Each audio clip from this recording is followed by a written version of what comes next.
I have two issues to address. The first one is even as the government seeks to ensure that betting companies are accountable for the taxes they are supposed to pay, equally, the government needs to be accountable for the management of the sports fund. As you are aware, the Sports Act initially created what we call the National Sports Fund. Then recently Parliament amended to create what we call the Sports, Arts and Social Development Fund. I want to report that the National Sports Fund was abolished. The staff was supposed to transition to the new fund. As we are speaking now, the staff of the National Sports Fund have been sent home, and only one man is sitting at the new fund, who is the CEO. We are asking the minister and the permanent secretary in charge, what are you doing about this? Secondly, we are aware that last year the government collected over 20 billion shillings as a result of the taxes on betting. What has this money done? Because 20 billion shillings, according to law, sports are supposed to get 35% of that, which translates to 7 billion. Has our sporting fraternity received the 7 billion? The answer is no. So we have something sinister about the management of the fund itself. So even as they seek to ensure accountability on tax matters, they also need to be accountable on the use of the funds resulting from the taxes they charge betting companies.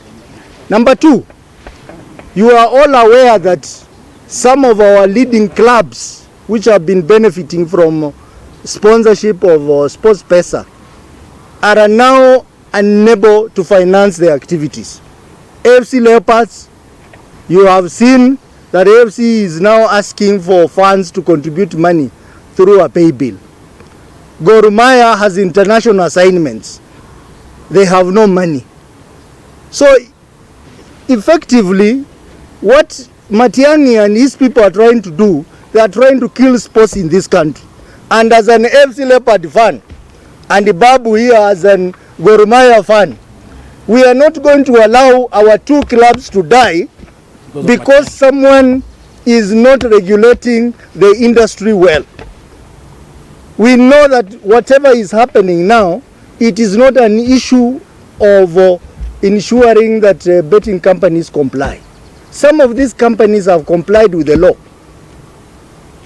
It is because some people want to invest in business of betting.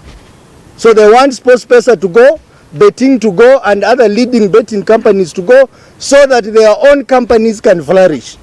And effectively, the result of this will be killing our sports industry. So we are asking that Matiang'i, please, if it is following the law, follow the law, and those companies which have complied with the law, give them back their licenses so that they continue operating. But we will not allow AFC and Gor Mahia to die because of someone mismanaging the sector.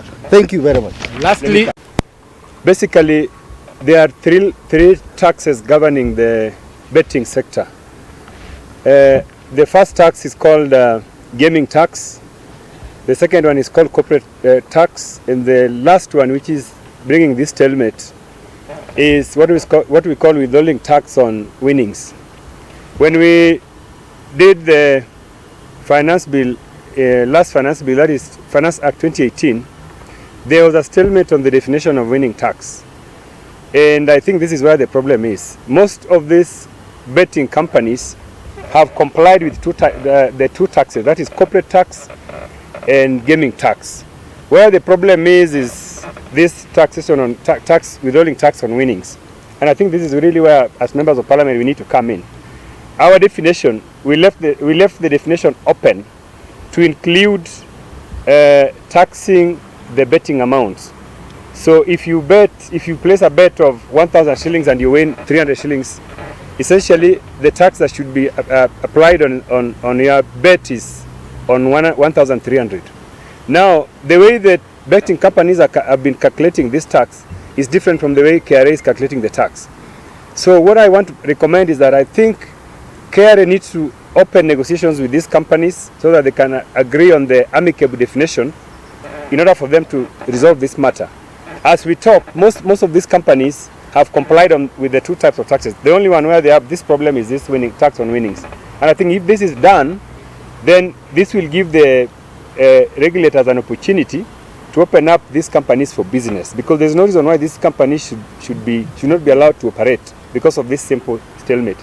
As Finance Committee, we are going to look at this law because we are currently we are beginning to go through the Finance Bill 2019, and I think we are going to see how we are going to make this definition very clear. What I wanted to say is that a number of investors, foreign investors in these companies have been blocked out of this country. I don't want to talk about that because, as we have said, that needs to be left to the investigating agencies. But what I would like to say is that there's a problem which this company has had over the years, which is illicit outflows of resources. And I want to go on record as saying that if there is those directors of companies that have participated in illicit outflows of resources, I think the law needs to apply in equal measure. But otherwise, as members of parliament, we know our role in this matter is to make the law understandable, make the law very clear, so that the KRA and these companies can be able to understand the law and be able to remit taxes as per the law. But otherwise, I think the task is on parliament to be able to define this law clearly, so that when companies and KRA are discussing this law, they can be able to have an amicable solution. I know, and you all know, that the High Court made a determination on this matter, and the High Court agreed with the KRA. But as a member of parliament sitting in Finance Committee, I think that that determination was not in order. And I think it is our work now to go and revisit it. Thank you very much. Thank you. Elaborate. Karibuni chai. Karibuni chai. Asante. Simu ya nani? Salama sana.